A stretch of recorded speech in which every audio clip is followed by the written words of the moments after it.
So is there another Highlander movie coming out, and are you in any way involved in it? 3 pieces of advice for people trying to succeed as an actor, as an entrepreneur, or anything. What's the 3 best advice that you can give to people? What would I like to do if I wasn't doing what I'm doing now? Welcome back. Today we have a very special guest. I'm truly excited about this.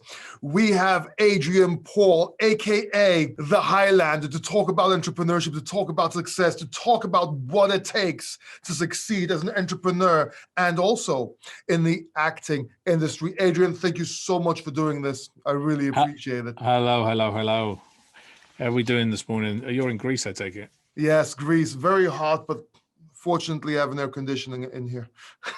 And you are in LA, which also... Los Angeles, yeah, Los Angeles, yeah, and it's hot here too. I just dropped my son off at soccer, so he's baking, but it is what it is. It is what it is. So, so Adrian, look, I really hate interviews that start by saying, "Hey, tell us a few things about yourself." I really hate that. So I'm going to change it up. I'm going to switch this up. Imagine we're in high school. We're hanging out at the local cafeteria. We're friends, we're buddies, we're sitting next to each other. Who is Adrian Paul? What is he like? At that point? Yes, at that point. At that point, I wanted to chase girls and be and play soccer. I think that was at that point at high school. That's all I wanted to do. Although I played rugby when I was a kid. So wow. Yeah, I did a lot of sports. I did cricket, I did running, I was on the track team, on the athletics team, soccer team. Well, soccer team was when I was about 16. I missed between 10 and 16 when I was there. So, that's all I wanted to do was have fun, so, and I think you have to when you're a kid. I mean, I think that's extremely important because, you develop a lot of things. You develop your social skills, you develop, your own skills, what you like, what you don't like. And, the basic thing is for kids, they need to sort of enjoy what they're doing at that age, because they can quite easily lose interest if their parents or their friends have been pushing them into doing something when they're younger. And now at 13, 14 years old, they're no longer interested, and they'll lose it really quickly. So your hobbies were rugby and also football, but I'm surprised. When did you start cutting people's heads off, like in martial arts? When did you start doing the martial arts? Well, I was always really physical. I used to get into a lot of fights when I was a kid. Never really took martial arts. Martial arts when I was a kid was only sort of developing. When I was 12 years old, 13 years old, You're talking that's the time when you just started hearing about, the Bruce Lees of the world. Actually, that was the 80s, late 70s, 80s. So it was only then. And so I started, when I came to California, when I was in my 20s, I actually started taking martial arts. Oh, wow. And, I studied a little bit, but I really, picked them up when I did Highlander, to be honest. And I studied, many hours a day, several days a week, when I did do that, because I had a goal, which was to make it look like I knew what I was doing, and I think, I've kind of, you can see the difference between what I did in the first year compared to the second year, basically just in the movements alone that were different. So I have to ask, a lot of people may not know this, but you actually learn techniques, you actually learn martial arts in movies so you can actually do them and perform them. Would you say it is a shortcut to learning martial arts in general? Is it effective? Well, obviously it's effective, but would you say it's the same thing, or would you say there's things missing? How did you handle this to get into that role? Well, there's never any shortcut to learn a technique correctly. Really simple. You have to put the time in. You have to constantly do it. It's like when you're a baby, you start walking and then you start running. You don't run before you can walk. And so need to know what the basics are on anything you do. And, the martial arts for the movies compared to martial arts in reality are different. They're not the same. You're not going to be, some of the stuff you do in reality won't sell very well in the movies. And vice versa. Some of the stuff you do in the movies just won't work very well in real life. And that's one of the things, I kind of teach these days, is the difference between the reality and the fiction, if you like. Both have their benefits because, one allows you to move. You have to move.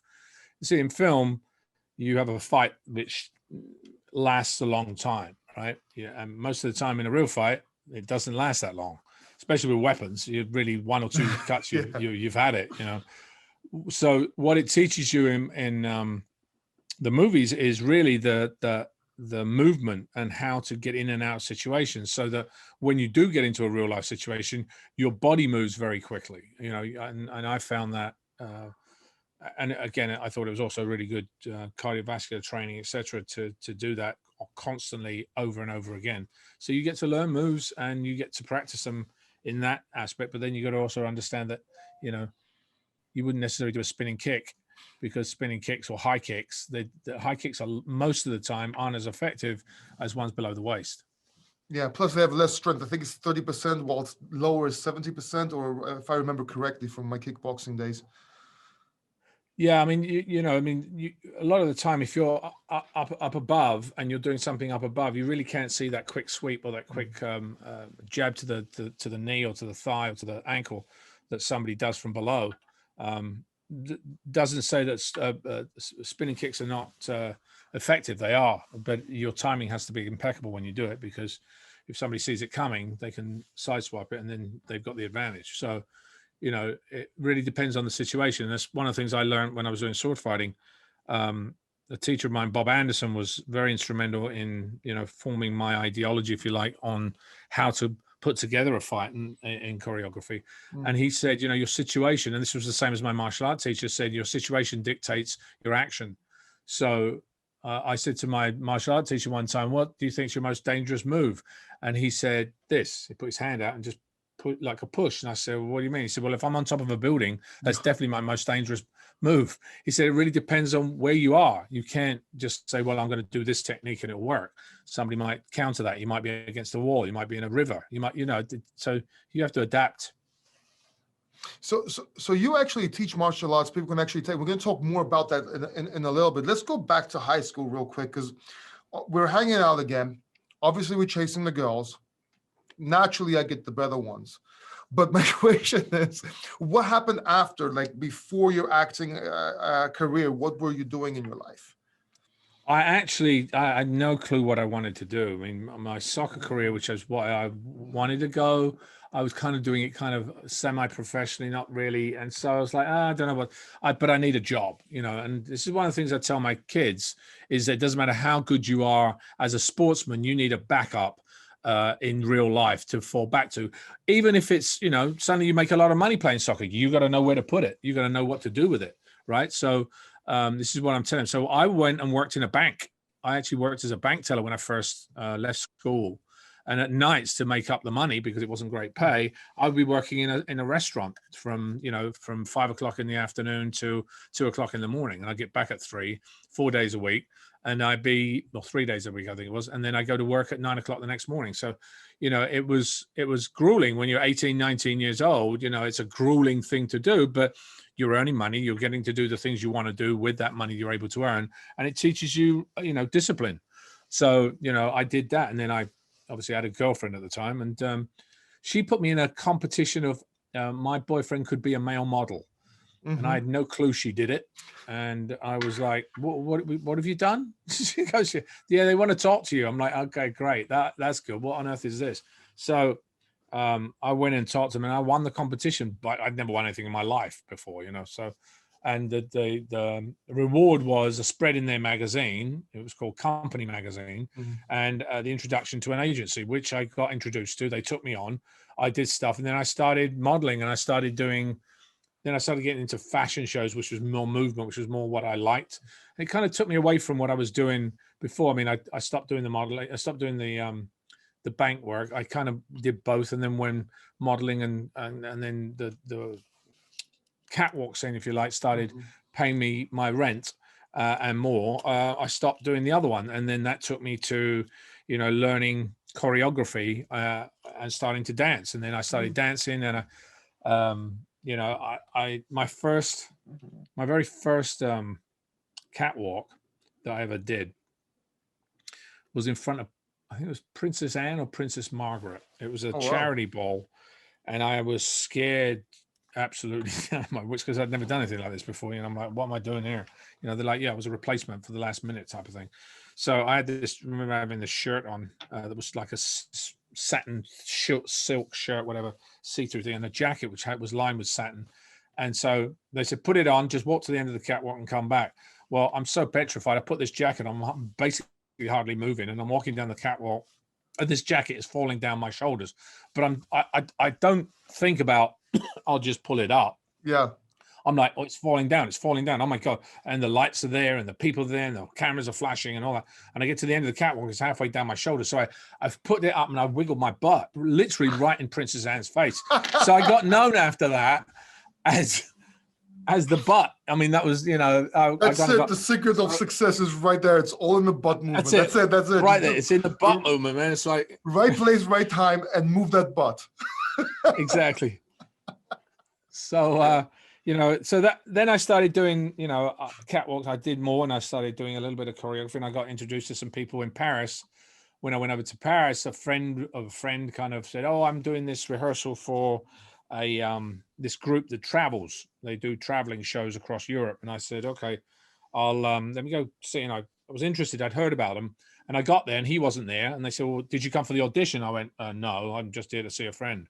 He goes, "Oh, why don't you just sit there?" So there's all the people from there were mostly English. A lot of them were dancing in the Lido in Paris, or some of them were dancers that I'd seen, black dancers that I'd seen in England. I thought they were amazing dancers, actually, and they were part of this group. I'm like, oh my God, you guys are part of this? So I got talking to them, started talking to one of the girls, got interested in one of the girls. Eventually, when the guy came in and the guy that was coming to audition came in, they said, "Why don't you audition too?" And I went, "All right, fine, I'll do it." So I did it because I've been looking at the moves, and I kind of got through it. And they said, "Yeah, we might be interested in using you." Oh, wow. But by that point, I was already interested in the girl. So I decided to go to Germany that evening I just happened to have my passport on me, and go to Germany for 3 days with no clothes and nothing, just because I liked this girl that was on the trip. And, you know, I came back and then I started working with them after that. And that was like 3-4 years of doing that. And I started doing vaudevillian type shows, and then I started acting. So it's one thing after another. I never believed that, you know, any door is unopened to you. I think you what energy you put out there is the energy you're going to get back. So if you're looking for that, there's going to be opportunities for you, but they might not come up the way you expected them to. Got you. So you always take advantage of your situation. How did you get into movies? How did you in actual movies? Like, what were your first movies, and how did you transition to Highlander after that?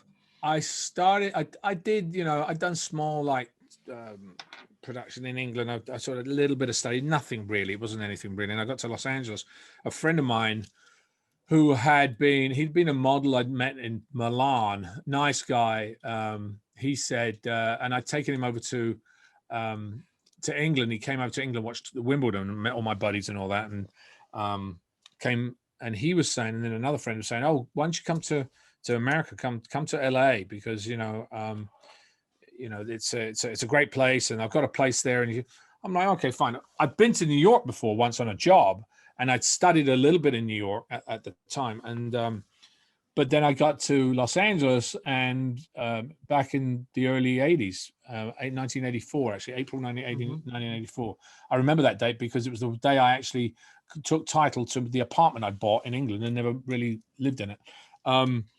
So I got here and I knew nobody, absolutely nobody. And I for the next 3 or 4 months, I started, you know, trying to get work here. I got work as a model, kind of. I fell into a company called Sebastian, and Sebastian International were a hair company, and I happened to do a job as a model for them on a catwalk. It was a choreographed number. I was the only guy, and I was playing a pimp. Okay. Hard stretch. I got to meet them afterwards, and I was talking to them after, and they said to me, they said, "Oh, you know," they kind of stood off me a little bit, and they happened to be Italian. I'm like, "Oh, you're Italian?" I started going, blah, blah, blah, speaking in Italian. And the owner of the company said, "Oh, I thought you were a real, you know, jerk." I said, "No, that's just the guy I'm playing on stage. It's not who I am." So, you know, so I started playing this, and they started talking about choreography. I said, "Well, actually, I've choreographed before, you know, would you be interested?" So they said, they looked at my reel that I had, and I started working for them for the next 2 years, doing choreography all over the United States for girls I'd have like 30 girls that I'd have to choreograph. And some of them had done absolutely nothing. They were people they pulled out the audience. So I had to put these numbers together. And while that was going on, because I always believe you have to have a couple of irons in the fire, I was also studying at the same time. And while I was studying, I was still in Los Angeles, and I got to it was time for me to try and look for an agent. You know, I've been studying for a little bit of time in Los Angeles. So obviously, I studied in New York and that. And I went to a photographic studio, and there was a girl there, and she said, "Oh, have you been up for James Bond?" I went, "No." She goes, "Oh, because you look." I said, "Oh, thanks a lot. Because you're English, right?" I go, "Yeah, I'm English. Yeah, I'm English." So anyway, I said, "Thank you. Well, thank you very much, and nice to meet you." She said, "Well, I've got an agent that might be interested in you." I said, "Well, I'm great, thanks, but I'm thinking this girl's trying to pick me up," which she kind of was at the time. So I get home, and there's a message on my machine. I'm like, I didn't give her my number. So I pick up the thing, and I called her, and I said, "Hi, how you doing?" She says, "Good." She says, "Listen, I've got an agent. I've spoken to an agent about you. She wants to have a meeting with you." And I'm like, "Okay, but how did you get my number?" She says, "Oh, I took it off the sheet that you wrote in for the photos that you were doing." So she looked at the sheet on the table and copied the number from there. Wow. And I said, "What is it you want from this?" She goes, "I just listen. People have helped me in the past. I just thought I'd want to help you out as well." So I said, "All right." So I met this agent, and then I met one or two other agents, but I actually finally went with this girl, this lady. And 3 months later, there was an audition for the Colbys. And it was something I got. I played a Russian ballet dancer that was kind of defecting to the US, and that was kind of the story, and very soap oriented. Did you have the accent? I did. I had to. I played Nikolai Rostov. He played come from Russia. It's good for you. Yes. Anyway, so I got that role, and that was kind of the start, really, for me in here. And I got my own series for 20 episodes. That's kind of one of the very first things I ever really got that was of any note. And I went on. And how did they get to Highlander? Well, that was in the formative years. From that point, I started working as an actor more, and therefore the dancing stopped. So again, same things going from the bank to the modeling. Right. It was the same type of thing. And I went on today. I started, and I worked on a series called War of the Worlds, which was very similar. Then I had another pilot, which was for CBS, called The Owl, which was very similar to Highlander. It was long coat, lone figure type of thing. And literally, I guess a little bit after that, I got called in for this TV series they were creating on this film called Highlander. Now, I'd seen the first Highlander, and I was like, "Oh, it's really cool." And literally about 3 or 4 months before, I'd been in a casting office from the people who had actually cast Highlander 2, which the producers never actually admitted existed anymore after they saw what happened to that one. And I was looking at this poster, and I said, "You know what? I really got a feeling I'm going to do something with that. It's just right up my alley." So I got this meeting, and I was the very first person they ever saw for the role. And I went in and I sat down. It was at the Beverly Hills, at the Hilton in Beverly Hills, and sorry, the Four Seasons. No, Four Seasons. No, the Marriott. Or anyway, one of those hotels. One of them. Yeah. And I walked in there, and there was the producer, the casting director, the other producer, and that was like 4 people in the room. And I sat down. I said, "Well, tell me a little bit about yourself." I said, "Well, to tell you first, my name's Adrian, and I do this and this. And to be honest, you really don't have to look any further because you've got your man." And they kind of looked at me like, "Oh, really? You're that confident with it, are you? You cheeky." Anyway, so then I got a call after that. They looked in London and they looked in New York. They brought me in to read. I read the part. I then went back out again. Then I got down to 5 people that they wanted to screen test. And at the time, you see, most people are like, "Well, why don't you go into this and why don't you go into that?" People don't understand the business side of it. I mean, it's called show business.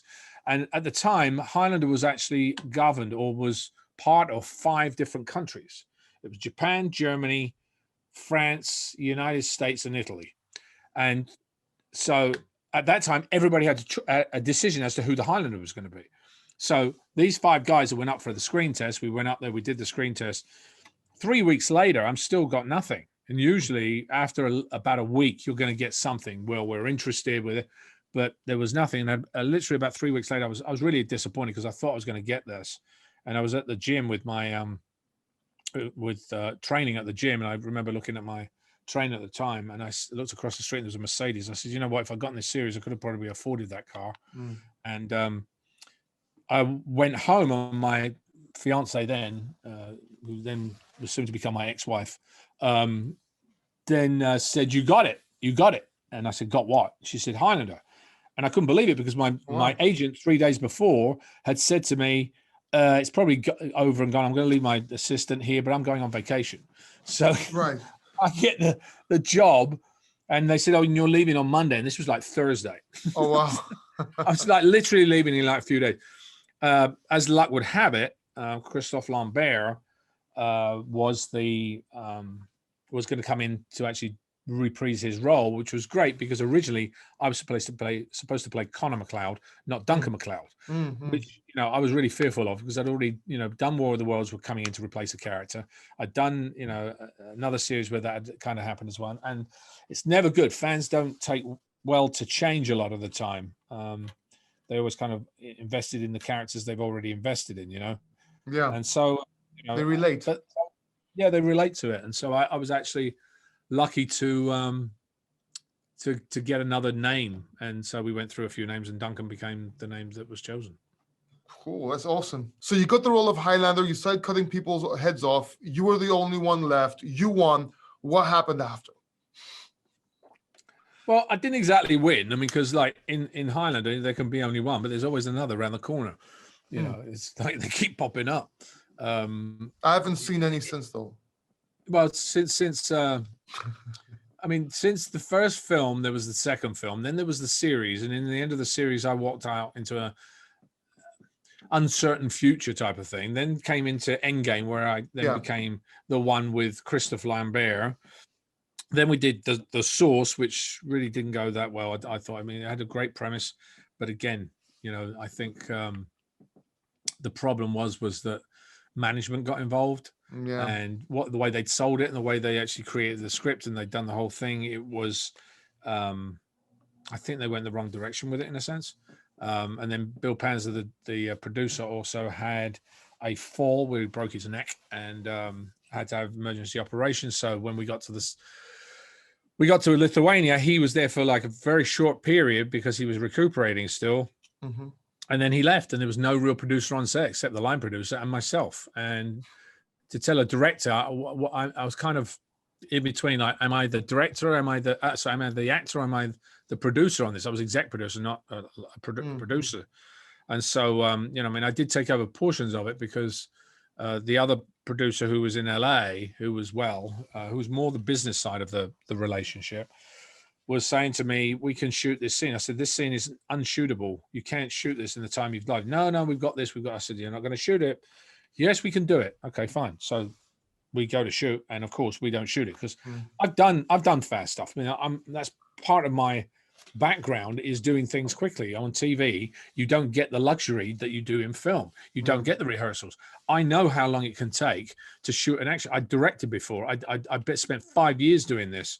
So I was kind of pretty much aware of what the parameters were. And sure enough, and so I spoke to him. I said, listen, I can get the majority of it the next day if you create a splinter unit from the main unit, but you're going to have to create that because we can't get this. It was impossible to get in that short period of time. So the next day or the 2 days later, we're reshooting I'm shooting with second unit while across the forest, the other side of the lights is first unit shooting. So I'm shooting one side and they're shooting the other. So a lot of stuff in that. So it became that chicken and the egg. I want this, but I don't want to pay for it. I don't want to spend the time doing it.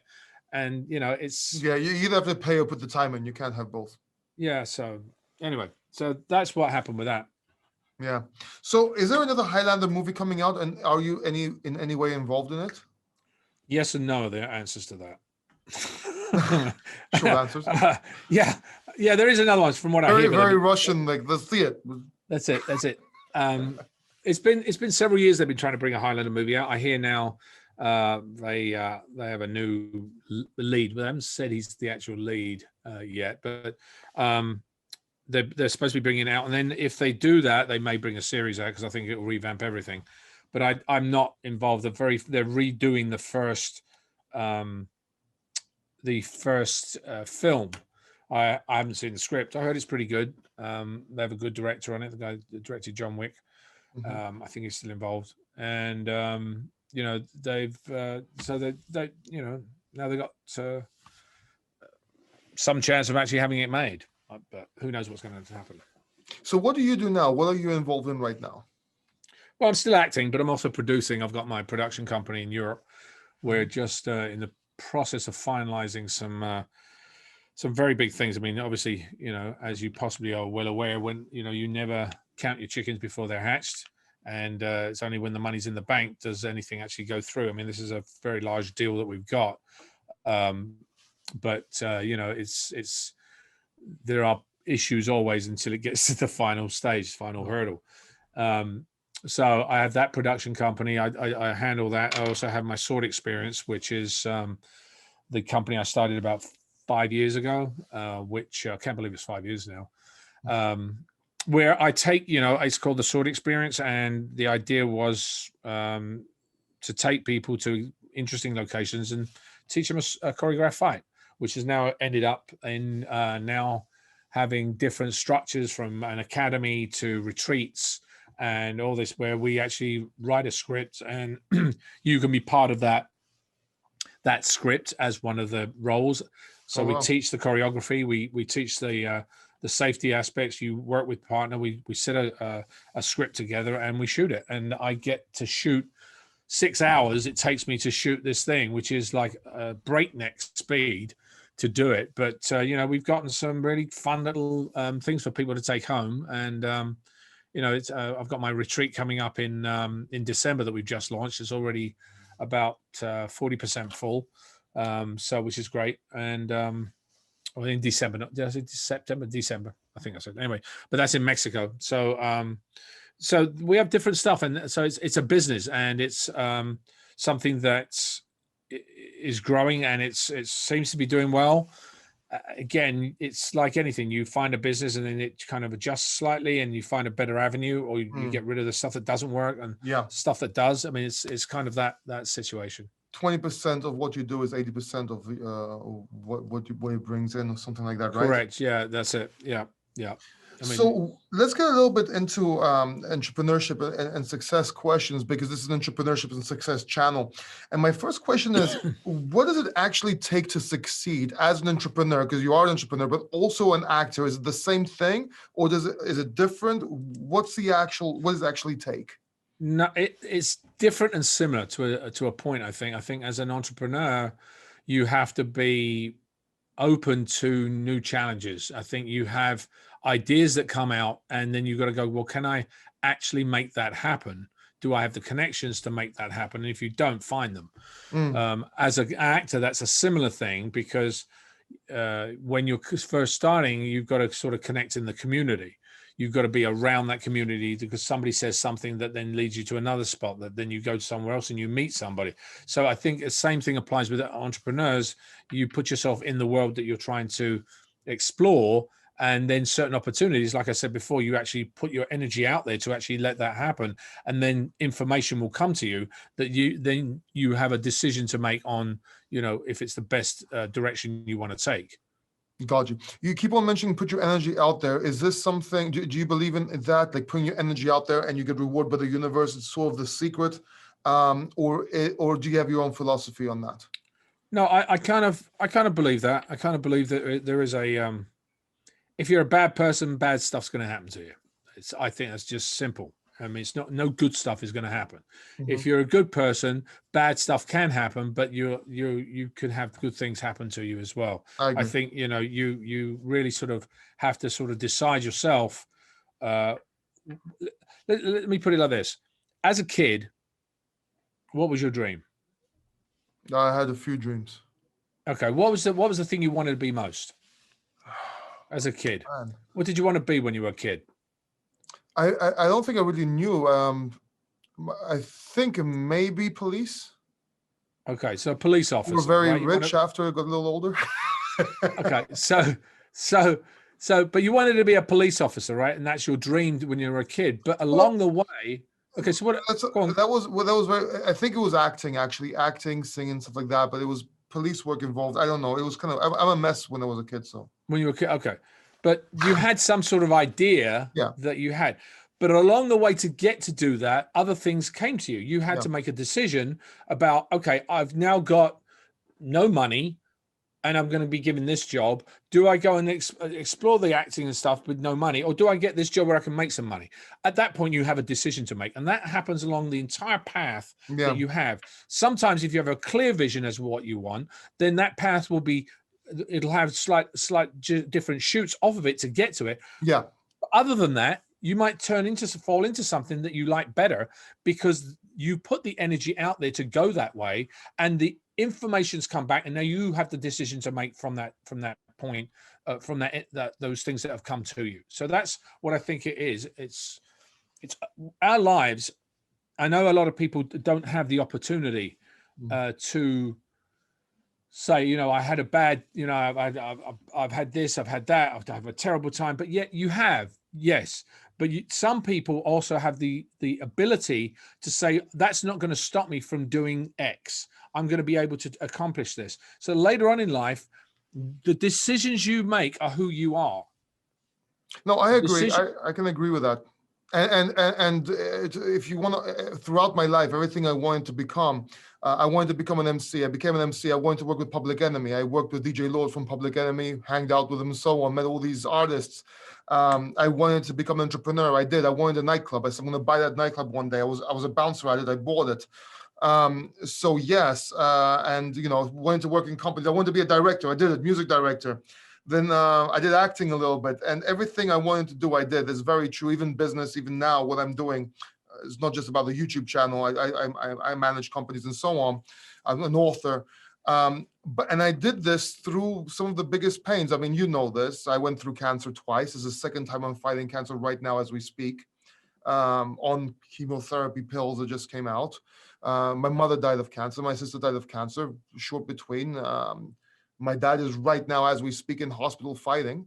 But I'm still doing what I have to do, and things are hard, and you have to keep on going. The show must go on. You have no choice, right? Mm-hmm. So yeah, I very much agree with you. But yes, bad things do happen, but there's a lot of good things that happen too. I can help my dad. I can do things. I'm still alive. Do you know what I mean? You have the choice You to have the decide choice. how you want. Something comes to you, you know, something, whether it's cancer, whatever, you can decide which way you want to go with it. You want to say, oh yeah, I might go pity me. Yeah. Then the rest of your life is going to be that. Yes. Right. Exactly. If you can say to yourself, this has happened to me. Okay, how do I make the best of what's happened to me at this point? Right. So I think that's really what it is. It's the decision you make at that point as to how your life is going to go. And that's a great message for our viewers. And on that note, how do you handle failures? Because we've all had failures. How do you handle them? You know, unless you haven't. I've had a couple that have really gutted me, you know, and you know, it's like you have a loss in the family. It kind of takes a piece of you, but you have to understand that life goes on, and there will be something else if you continue forward. I mean, I've been in some really dark spots. I mean, I right after Highlander, I was in a really bad spot. But I kept saying, I'm going to move forward here. I'm going to look. There's some things. I might not see it now, but later on it will happen. My brother was in the same situation after the tsunami of 2002. Lost absolutely everything. The whole lot washed into the ocean. Yeah. He was lucky to survive with his kids intact. So after that, I said, you've got to keep going here, because it's obviously his passport was found in the water. Right, they found his passport and work permit. His wallet he dug up while he was scuba diving, because he actually was the guy that actually helped clean up the island. He had 70 divers a day pick up of 5 and 6 tons worth of debris off the ocean. And I said, you go forward and you keep doing something like that, something else will come. And sure enough, that's exactly what happened. He got a business. He got this big deal from somebody else because he pushed forward through that crap that happened to him. And I think that's something you have to really understand. Crap is going to happen to you. That's not going to be a surprise. At some point, something's going to happen that's not great. You have to decide how you get out of it. I actually have on my wall right now is when you find yourself stuck, it's your job to get yourself unstuck. That's Simple. nice, man. That's powerful, man. I like that on the wall. So you believe in affirmations? You write down affirmations? I put it there because sometimes you kind of listen. We all get hit by side hit by something. You don't get the job you wanted. You don't get the money you made. Didn't make the money. Whatever it is. So at some point you need something to go. I've got to remember that. Yes, you got to be inspired, but to do something that moves you forward. Yeah. And I think that's important to understand. Do you have many people have goals? Do you have a purpose and ambitions? Do you have a purpose, or that you know that you're going towards? Yeah, my purpose is my kids. That's my purpose. Of course. You know, I mean, my purpose before, I had two purposes before. One was to be famous and to be known, and I achieved that, right? But that's a really superficial type of purpose. Once I had that, I really, from my point of view, I'd always wanted to help kids, and I didn't know quite how I was going to do it. Having a fame, I really realized that the power a celebrity can have to kids, because kids now start listening to you because they believe you to be something. So I started my own charity back in 1997 that has been still in existence today. And so it was the idea of actually giving kids the inspiration or a slight push along the right path for a lot of underprivileged kids from one thing to another. Now our organization has been all over many different countries. It's called the Peace Fund, and the PEACE, which stands for Protect, Educate, Aid Children Every Day.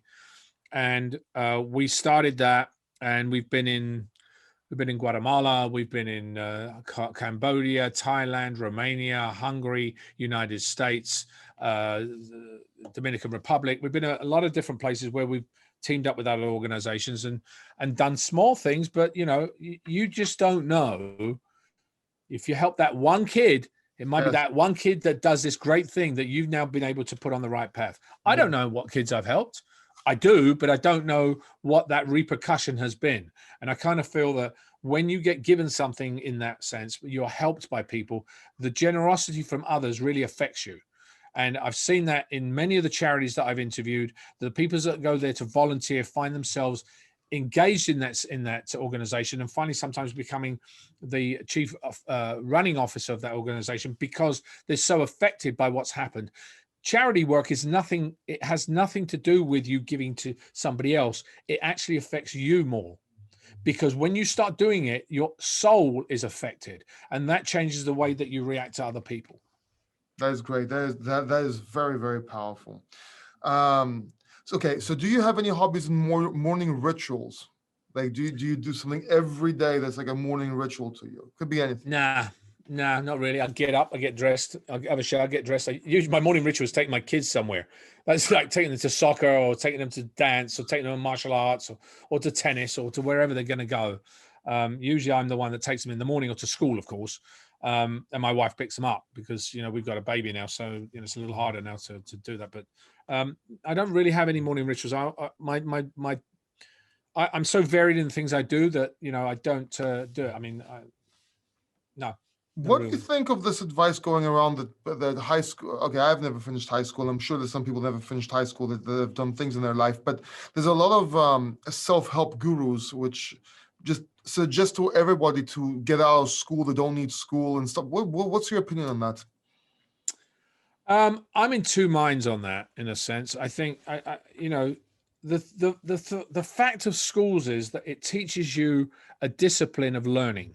It doesn't teach you to be smarter. It just teaches you a way to do things. That's what I believe. You know, yes, you learn things, but you could do that on your own. But what it does is it has a curriculum saying, okay, this time you got to be here. You got to do it in this structure. So you're following a routine. So it gives you a discipline, in a sense, to follow that routine. Yes, a lot of guys that are making a lot of money are not necessarily the ones that had, you know, the best grades in school or the best results in school. There's what's his name? Very huge fashion designer, massive fashion designer, never finished high school. You know, I mean, so it does happen, but it's rarer, because today everything is about results. It's about getting your kids into school, and it's about saying, okay, he's got this, and this. Okay, we'll give him the position, and it's easier to sort of bring somebody in when they've got the qualifications from school. So it just makes it hard if you don't have those qualifications today. So as I said, I'm in two minds as to what it is. I think you have to know a little bit of street, a little bit of what goes on in street stuff, but then backed up by the knowledge that you can, add up, or, know how to structure something, or have a business plan, or that type of thing. You need to learn to learn. Yeah, I mean, that's what school is. It's learning to learn, in a sense. So 3 pieces of advice for people trying to succeed as an actor, as an entrepreneur, or anything. What's the 3 best advice that you can give to people? The first thing is know your lane. Know your lane. Okay. Yeah. In other words, it's very hard there's an old saying, which is you can be, what is it? You can be good at everything, but a master of none. I think that's not, I'm not phrasing it. Yes. But the idea is that if you've got to know the direction and be clear on what you want, so that you can go after that thing rather than being sidetracked by 3 or 4 other things, because you can't do 3 or 4 other things. As a producer in film, you have to have 3 or 4 films, but they're still producing as a film and you still have the similar structure. So, but you're still doing that one job. So be very clear about that. As an actor, you have to know that you're a product. You're not the creative side. It's called the show business because it's a business. It has nothing else to do with it. If you don't understand that your agent and manager can only sell you as what they see you as, whether it is an action star, a teen star, a love affair, romantic, whatever that is, you've got to know what they're selling you as, and be happy with it and back everything up. Today it's a little bit different as well, because you have social media. A lot of people on YouTube and all the social media, but they are becoming the stars that of yesteryear that were around, because they now have a different platform, and so the industry has changed. So you have to really understand that there is another aspect of it. You have to hit all the bases, like your Instagram pages and your Facebook pages and all that type of stuff, so that's another part of it. The last thing I'd say would be don't cut corners. Don't cut corners. If you're going to do something, do it at the best of your ability. Don't just do it half-assed. Don't say, people said to me sometimes, "Oh, you're an actor, so that's could be pretty easy." And I said, "No, I went to school, I studied." "Oh, no. You just have to go up there and say lines, don't you?" And I'm like, it's not exactly that. There is a craft behind it. Yeah. And it's a difficult craft because it's ever changing. So you have to really be true to doing it and do the work. You have to do the work. And if you don't do the work, you're not gonna succeed, because eventually you might get one thing, but then you'll just fall off and it'll be bye-bye. You won't do anything else. Nice. That's great. Okay. And now one more question is, what's that one question you wish kids or people asked you that you can help them with? What's that one question you wish people asked, but no one really ever does? Oh, gosh, I don't know, because people have asked me so many questions. Oh, what question would they ask? I don't. Yeah, an important one, maybe that's very seldom, or should be discussed or should be asked. See, I have a vlog that I do all the time, so I'm always telling people, things that I think. I actually took your advice. I do a daily vlog now, so. I'll put the link down below for everyone to check it out. Plus, like this video, subscribe.